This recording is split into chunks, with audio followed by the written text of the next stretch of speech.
Hello नमस्कार साथियों, स्वागत है आप सभी का शालू आर्ट क्लास में। तो जो लोग चैनल पर नए हैं, सबसे पहले तो उनसे आग्रह है, रिक्वेस्ट है कि जो है चैनल को सब्सक्राइब करके बेल आइकन दबा लें, लाइक शेयर करें। और दोपहर 12 से 1 के बीच में और रात में 8 से 9 के बीच में मेरी लाइव ऑनलाइन क्लास आती है जीके और आर्ट से रिलेटेड, तो उसको ज्वाइन किया कीजिए आप लोग। चलिए आज के क्वेश्चन शुरू करती हूँ। अब बताना है इनमें से असंबद्ध कौन है, तो यहाँ पे हमारा ऑप्शन नंबर डी सही हो जाएगा। इनमें से चित्रकार असंबद्ध है। अगला प्रश्न है, चित्रकला में किसका महत्व अधिक है, तो चित्रकला में इनमें से जो है रंग का ज्यादा महत्व है। वैसे तो रेखा का भी होता है। चलिए, रंग को तकनीकी भाषा में कहते हैं, तो यहाँ पे हमारा ऑप्शन नंबर ए ह्यू सही हो जाएगा, ह्यू कहते हैं। अगला प्रश्न है, वर्ण क्या है, तो यहाँ पे हमारा ऑप्शन नंबर ए सही हो जाएगा, प्रकाश की संपत्ति है वर्ण। अगला प्रश्न है, वर्ण या रंग क्या है, तो यहाँ पे हमारा जो है ऑप्शन नंबर डी सही हो जाएगा, वर्ण या रंग प्रकाश का एक गुण होता है। अगला प्रश्न है, वर्ण के कितने गुण होते हैं, तो यहाँ पे हमारा ऑप्शन नंबर सी 3 सही हो जाएगा, वर्ण के 3 गुण होते हैं। अगला प्रश्न है, प्राथमिक रंग कितने होते हैं, तो यहाँ पे हमारा ऑप्शन नंबर ए सही हो जाएगा, 3 होते हैं प्राथमिक रंग। अगला प्रश्न है, बैंगनी रंग हमें कैसा प्रभाव देता है, तो यहाँ पे हमारा ऑप्शन नंबर सी सही हो जाएगा, घृणा का प्रभाव देता है। अगला प्रश्न है, तटस्थ रंग कौन सा है, तो यहाँ पे हमारा ऑप्शन नंबर डी सही हो जाएगा, काला। तटस्थ रंग काला होता है। अगला प्रश्न है, निम्न में से प्रकाश की मात्रा सबसे अधिक किस रंग में होती है, तो यहाँ पे हमारा ऑप्शन नंबर डी सही हो जाएगा, पीला। अगला प्रश्न है, लाजवर्द या लापिस लाजुली का रंग क्या है, तो यहाँ पे हमारा ऑप्शन नंबर बी सही हो जाएगा, तीव्र नीला है। ठीक है। अगला प्रश्न है, प्रकाश के प्राथमिक रंग कौन कौन से हैं, तो यहाँ पे हमारा ऑप्शन नंबर ए लाल नीला हरा सही हो जाएगा। प्रकाश के प्राथमिक रंग हैं लाल नीला और हरा। अगला प्रश्न है, मूल रंग के समूह कौन से हैं, तो यहाँ पे हमारा ऑप्शन नंबर बी सही हो जाएगा, नीला पीला और लाल जो है मूल रंग के समूह हैं।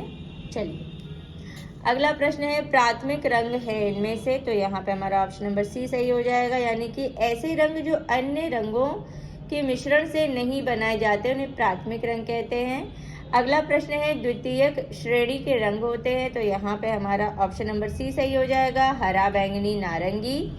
अगला प्रश्न है, ऑफसेट कलर प्रिंटिंग के 4 कलर होते हैं, तो यहाँ पे हमारा ऑप्शन नंबर बी सही हो जाएगा, सियान मेजेंटा येलो और ब्लैक। अगला प्रश्न है, गर्म रंग कौन सा है, तो यहाँ पे हमारा ऑप्शन नंबर डी सही हो जाएगा, यानी कि नारंगी भी है, लाल भी है, पीला प्रयुक्त सभी है। अगला प्रश्न है, निम्नलिखित में से गर्म रंग कौन सा है, तो यहाँ पे हमारा ऑप्शन नंबर सी सही हो जाएगा, लाल है इनमें से। अगला प्रश्न है, उस रंग का चयन करें जो तेज या गर्म रंगों का हिस्सा नहीं है, तो इनमें से कौन सा नहीं है, तो यहाँ पे हमारा ऑप्शन नंबर सी सही हो जाएगा, नीला नहीं है, नीला थोड़ा ठंडे रंगों में माना जाता है। अगला प्रश्न है, शीतल प्रभाव उत्पन्न करने वाले रंग होते हैं, तो यहाँ पे हमारा ऑप्शन नंबर बी सही हो जाएगा, नीला और हरा। अगला प्रश्न है, प्रकाश में उपस्थित रंगों को हम किसके द्वारा देख सकते हैं, तो यहाँ पे हमारा ऑप्शन नंबर बी सही हो जाएगा, प्रिज्म के द्वारा। अगला प्रश्न है, कौन सा रंग इंद्रधनुष का हिस्सा बन जाएगा, तो यहाँ पे हमारा ऑप्शन नंबर ए भूरा रंग सही हो जाएगा। अगला प्रश्न है, विरोधी रंग कौन से हैं, तो इनमें से विरोधी रंग कौन कौन से हैं, तो ऑप्शन नंबर ए लाल और हरा विरोधी रंग है। अगला प्रश्न है, नीले के पूरक अथवा विरोधी रंग का नाम बताइए, तो यहाँ पे हमारा ऑप्शन नंबर डी सही हो जाएगा, नारंगी है नीले का पूरक या विरोधी। अगला प्रश्न है, नीला रंग आयातित है, तो यहाँ पे हमारा ऑप्शन नंबर सी सही हो जाएगा, अफगानिस्तान से। अगला प्रश्न है, सबसे पहले हमारे राष्ट्रीय ध्वज तिरंगा का डिजाइन किसके द्वारा तैयार किया गया, तो यहाँ पे हमारा ऑप्शन नंबर सी सही हो जाएगा, शचीन्द्र नाथ बोस एवं सुकुमार के द्वारा। अगला प्रश्न है, भारतीय झंडे में प्रयुक्त चक्र का रंग है, तो यहाँ पे हमारा ऑप्शन नंबर डी सही हो जाएगा, नेवी ब्लू।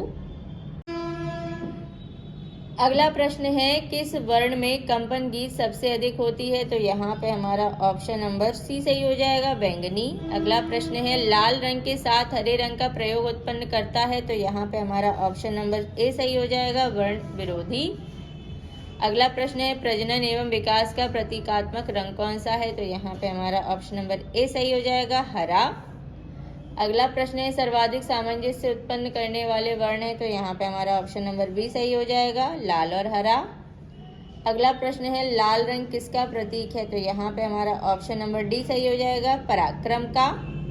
वैसे तो प्रेम का भी है, लाल रंग वैसे प्रेम का प्रतीक ज्यादा माना जाता है। कुछ कुछ आंसर इसमें गलत भी दिए हैं। चलिए अगला प्रश्न है रेड ऑक्साइड किस रंग से मेल खाता है? तो यहाँ पे हमारा ऑप्शन नंबर बी सही हो जाएगा, भारतीय लाल रंग से मेल खाता है। अगला प्रश्न है मोनालिसा की पेंटिंग किस रंग के विभिन्न टोनों में की गई है? तो यहाँ पे हमारा ऑप्शन नंबर डी सही हो जाएगा, लाल। ठीक है, लाल रंग के विभिन्न टोनों में की गई है, मतलब लाल में जो कई प्रकार के लाल होते हैं उनमें।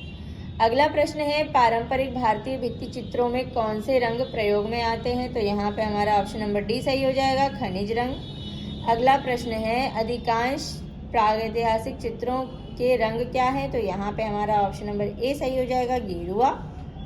अगला प्रश्न है एक्रेलिक रंग की योग्यता है? तो यहाँ पे हमारा ऑप्शन नंबर बी सही हो जाएगा, जल्दी से सूखना।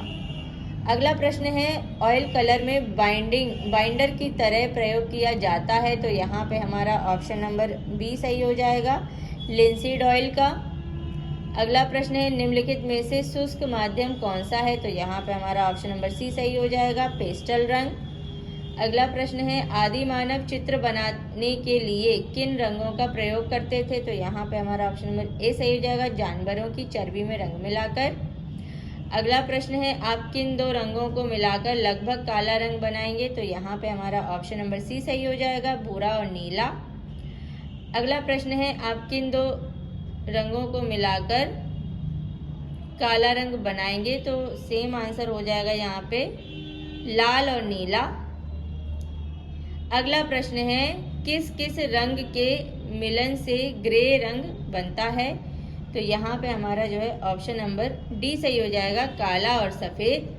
चलिए साथियों, इसी के साथ आज के महत्वपूर्ण प्रश्न में यही खत्म करती हूँ। इन्हें अच्छे से रिवाइज करिएगा, पढ़िएगा, मैं पूछूंगी। तब तक के लिए take care and bye bye.